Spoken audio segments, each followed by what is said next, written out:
सकाळी उठल्या उठल्या सडा रांगोळी झाली. पित्तरपाटाचे दिवस चालू आहेत. यानंतर आता नवरात्र लागणार आहे, तर नवरात्राला पण रोजच सडा रांगोळी राहीलच आणि उंबाटाची पूजा पण रोजच करावी लागते. तर बघा, ही अशी पूजा झालेली माझी आजची. आज फुलं नव्हते, हे पांढरेच फुलं होते. दारासमोर झाड आहे त्याचे तोडून घेतलेले होते आणि बघा छान मस्त असं पावलं उमटवलेली. त्यानंतर आहे ना किचन ओटा पूर्णपणे साफ केलेला होता.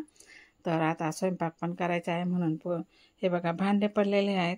अजून कोमल आलेलीच नाही आहे भांडे घासायला. तर ते आता सर्व भांडे वगैरे घासणार आहे.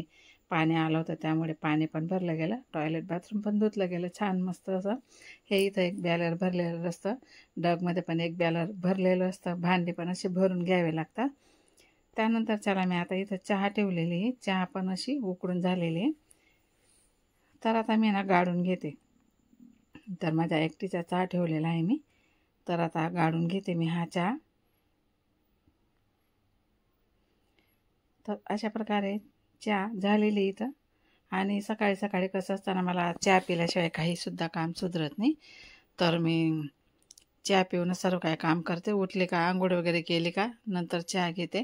आधी तर सडा रांगोळी, नंतर मग आंघोळ, नंतर मग चहा. चहानंतर मग सर्व दुसरं काही काम आहे. तर देवपूजा पण माझी इथं झालेलीच आहे, म्हणजे अजून करायची बाकी. चहा पिल्यानंतरच मी आता देवपूजासुद्धा करणार आहे. तर चला, हाय नमस्कार. आज पुन्हा एकदा सुनंदास किचन मराठी यूट्यूब चॅनलवर तुमचं अगदी मनापासून स्वागत. कसे आहात? बरेच असणार, बरेच राहा. आजचा दिवस तुमचा खूप खूप सुखा समृद्धीचा आणि खूप छान मस्त आनंदाच्या आरोग्याच्या जावं ईश्वरचरणी प्रार्थना करते. आता चला देवांची तयारी करते मी इथं. आता आज म्हणजे खूपच धावपडी म्हणून आज काही देव वगैरे धुतले नाही मी. आता उद्या बिद्या धुणार आहे देव. आज धुतले नाही, परवा तेरवा धुतले होते. तर मग आज कंटाळा केला मी. म्हटलं आजच्या दिवस देवांना पण विश्रांती देते. आजच्या दिवस देव काही धुत नाही, दिवा लावून घेते, पूजा करून घेते, बाप्पांची आरती करून घेते. म्हटलं फूल तोडून आणलेलं आहे मी. जास्वंदीचं पण फूल बाप्पांसाठी तोडून आणलेलं आहे आणि सफेद फुलं आहे तर देवघरासाठी तोडून आणलेले आहे. तर अशा प्रकारे बघा मी आता इथं दिवा पण लावून देणार आहे. पेटी पण कुठे ठेवली जाते सापडतच नाही लवकर. तर बघा आता पेटी पण सापडून गेली. मी आता इथं दिवा लावून घेते. 2 दिवे लावलेले, 3 लावले होते, एक बाहेर ठेवून आले मी लावून. उंबाठ्याची पूजा केली ना, बाहेर एक लावून घेतलेला आहे. नंतर आता हे बाप्पांच्या ओढी आणि देवघरामध्ये एक, अशा प्रकारे हे 2 दिवे लावून दिलेले मी इथं. अगरबत्ती लावत नाही, यांना अजिबात सहन होत नाही अगरबत्ती, त्यासाठी मी अगरबत्तीच लावत नाही. आता बाप्पांना शोपल पण ठेवून दिलेलं आहे आणि जास्वंदाचं फूल पण बाप्पांना आता मी चढवून दिलं. आणि बघा हे फुलं, पिवळी फुलं थोडीच राहिली होती, त्यासाठी मी उंबरठ्यावर काय टाकली नाही, सफेदच फुलं ठेवली. आता हे देवघरात आणि बाप्पांजवळ मी आता हे फुलं वाहून घेतले. तर बघा अशा प्रकारे बाप्पांची पण पूजा झालेली माझी इथं. तर आता आहे ना देवघराची पण पूजा मी अशी करून घेणार आहे. महादेवांना पण पाणी टाकलं गेलं आणि आता फुलं वाहते. अशा प्रकारे माझी रोजची पूजा चालू असते. मी तुम्हाला कधी दाखवते कधी नाही दाखवत, पण बाप्पांचं दर्शन मी तुम्हाला रोजच दाखवते आणि दाखवणार.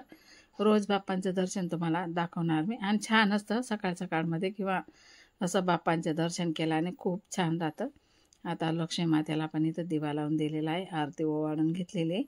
आता इथं पण देवघराला पण. तर चला आता स्वयंपाकाची तयारी. आज म्हटलं नाश्त्याला काहीच नाही आहे, त्यासाठी तर चला मी आज आहे ना खमण ढोकळा मस्तपैकी सोप्या पद्धतीने आणि 20च मिनिटात तयार होईल अशा प्रकारे मी तुम्हाला बनवून दाखवणार आहे. तर बघा परफेक्ट असा जसा बाहेर भेटतो ना तसाच. तर बघा इथं आहे ना सपाट वाटी मी असं म्हणजे पीठ घेतलेलं आहे, जास्त दाबून पण भरलेले नाही, असं हलक्या हातानेच भरलेलं आहे. आणि असं जाडीच्या ह्याच्याने मी आता गाळून घेते, म्हणजे गिठोडी वगैरे राहते ना ते मोडून जाते, त्यासाठी इथून सर्व काही मी गाळून घेतलेले या जाडीच्या गाळणीने. बघा एक पण गिठोडी राहिली नाही, पूर्णपणे असं मस्तपैकी. आता आहे ना इथं आपल्याला मीठ टाकून घ्यायचे. बघा जेवढं मीठ घेतलेलं आहे ना, म्हणजे पोहे खायचा चम्मच आहे ना ते असं एवढं मीठ घेतलेलं आहे मी. आणि त्यानंतर आहे ना शुगर असल्यामुळे साखर मी थोडीच टाकलेली आहे, 1 चम्मच. आणि अर्धा चम्मच आपल्याला एसिड टाकायचं आहे. तुम्ही आहे ना 3-4 चम्मच साखर टाकू शकता.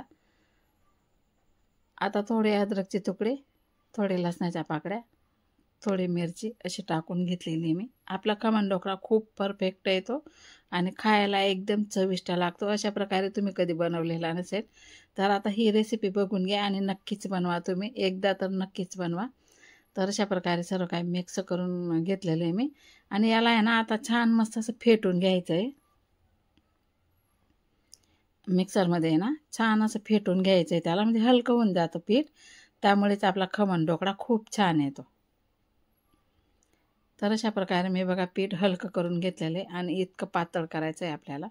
हे बघा एवढं पातळ राहू द्यायचं आहे. जास्त घट्ट पण नाही आणि जास्त पातळ पण नाही. तर चला आता एक आहे ना बाउलमध्ये मी हे काढून घेते. मी आता एक कढई घेतलेली आहे. कढईमध्ये आता हे काढून घेते बॅटर. हे बघा आता सुद्धा बघून घ्या एवढं पातळ केलेलं आहे मी. आणि काय सुद्धा नाही बरं का, फक्त अर्धीच्या थोडसा वर होतं एवढी वाटीभर पीठ घेतलेलं आहे. आणि खमण बघा तुम्ही भरपूर सारं खमण येईल आपलं इथं आता. आणि बघा मी थोडंसं कलरचं पाणी केलेलं आहे आणि ते इथं टाकलेलं आहे. हळद पण तुम्ही टाकू शकता, पण हळदीचं काय जास्त कमी प्रमाण जर झालं ना आपला ढोकळा लाल होण्याची शक्यता असते त्यासाठी. तर मी अशा प्रकारे ना कलर टाकून दिलेला आहे. थोडासा टाकलेला आहे, जास्त पण नाही टाकलेला आहे. जास्त पिवळं पिवळं पण काय आवडत नाही, त्यासाठी कमीच टाकलेलं आहे. आणि लाईटच्या याच्यामध्ये ना आता मी ना अर्धी वाटी म्हणजे 4 चम्मच असं तेल टाकलेलं आहे. छोटा पोळ्या खायचा चम्मच वाटीमध्ये 4 चम्मच घेतले आणि ते इथं टाकलेलं आहे मी. आता ते पण छान असं फेटून घ्यायचं आहे आपल्याला. आणि असं लाईटच्या उजेडमध्ये ना आता लाईट पण जे आहे हे करते, त्याच्यामुळे कसं असतं ना कधी जास्त पिवळं दिसतं, कधी कमी. लाईटच्या उजेडामध्ये असं होऊन जातं ते. तर बघा छान मस्त असं फेटून घेतलेलं आहे मी आता. आता आपल्याला आहे ना इथं थोडासा खायचा सोडा घालायचा आहे.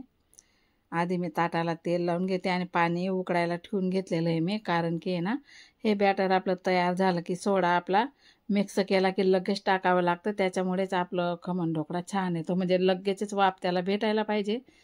त्यासाठी आपण इथं तयारी करून ठेवलेली आहे. पाणी ठेवलेलं आहे मी उकळायला. आणि आता ताटला तेल लावून पण ठेवून दिलेलं आहे. आणि बघा एवढाच आपल्याला सोडा घालायचा आहे. हा पोहे खायचा चम्मच आहे ना तो तर सर्वांच्या घरी अवेलेबल असतो. तर त्या चम्मचने असा एवढाच सोडा घेतलेला आहे मी. बघा जास्त कमी प्रमाण करू नका, म्हणजे त्याच्याने पण आपला ढोकळा खराब होऊ शकतो. तर बघा याला आहे ना असं खालून असं मस्त फेटतच यायचं आहे, फेटतच यायचं आहे. हे बघा कसं बॅटर आपलं वरती येतं आहे, फुलतं आहे, मस्त हलकं होतं आहे म्हणजे. आणि आपल्याला आता आहे ना हे बॅटर लगेचच आपल्याला ताटामध्ये टाकायचं आहे. हे बघा किती फुलून आलेलं आहे.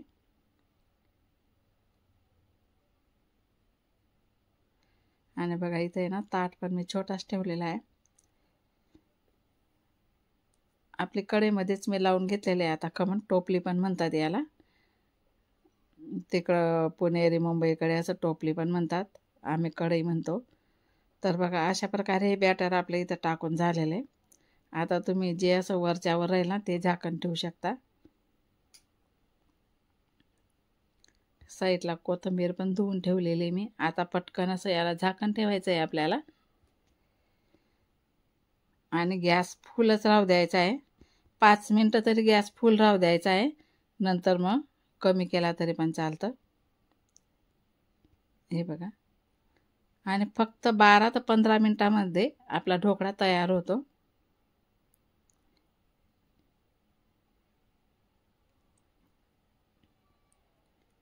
आणि आपण बघूया आता आपला ढोकळा तयार झाला की नाही.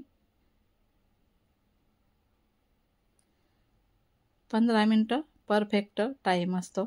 तर मी आता बघते. हे बघा ढोकळा आपला खूप छान मस्त फुलून आलेला आहे, तुम्ही बघू शकता. कलरवर जाऊ नका, कारण जास्त कलर टाकलेला नाही आहे मी, त्याच्यामुळे असं दिसतंय ते. पण तरीसुद्धा आपला ढोकळा खूप छान मस्त असं फुलून आलेला आहे. असं परफेक्ट टेप बाय टेप जर केलं ना तर छानच येतो ढोकळा. कोथिंबीर पण मी आता बारीक कापून घेतलेली आहे. तर चला मी आता थंड करण्यासाठी ठेवते.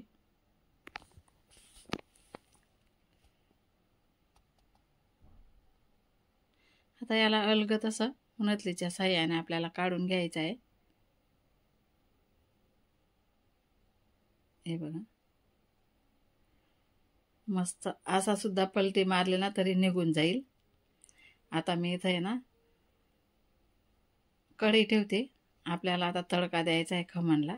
त्यासाठी इथं बघा तेल काढलेलंच आहे मी. हे पण आहे ना पोहे खायचे आपल्या 3 ते 4 चम्मच तेल मी इथं घेतलेलं आहे. तुम्ही कमी किंवा जास्त करू शकता. आता मी इथं भरपूर अशी राई टाकून घेतलेली आहे. त्यानंतर जिरं पण टाकून घेतलेलं आहे. थोडंसं आपल्याला हिंग पण टाकून घ्यायचं आहे बरं का इथं. आणि त्यानंतर मिरची टाकून घ्यायची.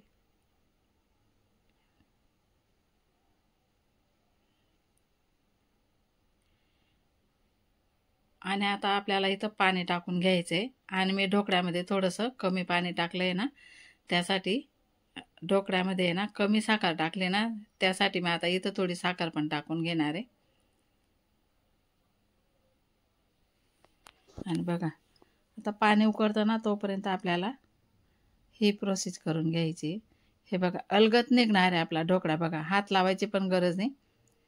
हा बघा किती छान आणि किती बघा स्पंजी आलेला आहे. आता पूर्ण पलटून घेते मी परत त्याच ताटामध्ये टाकून घेतला. आणि आपल्याला आता हा ढोकळा कापून घ्यायचा आहे.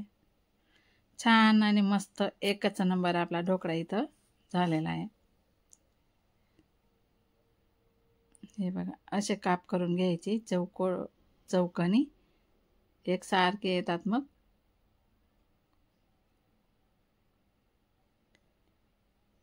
हे अशा प्रकारे मी कापून घेतलेलं आहे बघा. जास्त छोटे नाही का जास्त मोठे नाही, अशा प्रकारे. आता एक काढून दाखवते तुम्हाला. हे बघा बघा किती सारं स्पंजी आलेलं आहे बघा. खूप छान आणि खूपच मस्त. हे बघा बाहेर सुद्धा तुम्हाला असा भेटणार नाही असा ढोकळा आपला इथं तयार झालेला आहे. तर आता आपल्याला जे काय आपण तडका पाणी केलेलं आहे ना ते आपल्याला इथं टाकून घ्यायचं आहे.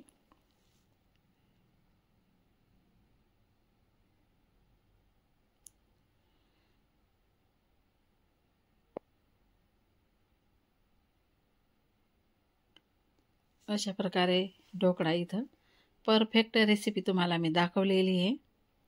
तुम्ही सुद्धा बनवू शकता. साधी आणि सोपी. तर त्याला थोडीशी कोथिंबीर आपल्याला इथं वरून टाकून घ्यायची.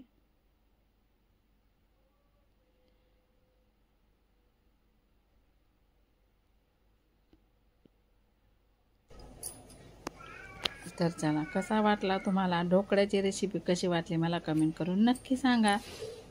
ज्या काही ताई नवीन असतील ना त्यांनी सबस्क्राईब पण करा. आणि ज्या ताई माझे व्हिडिओ बघत असतील ना त्यांना खूप खूप खूप सारा धन्यवाद. हे बघा तुम्ही एकच नंबर ढोकळा आपला इथं झालेला आहे.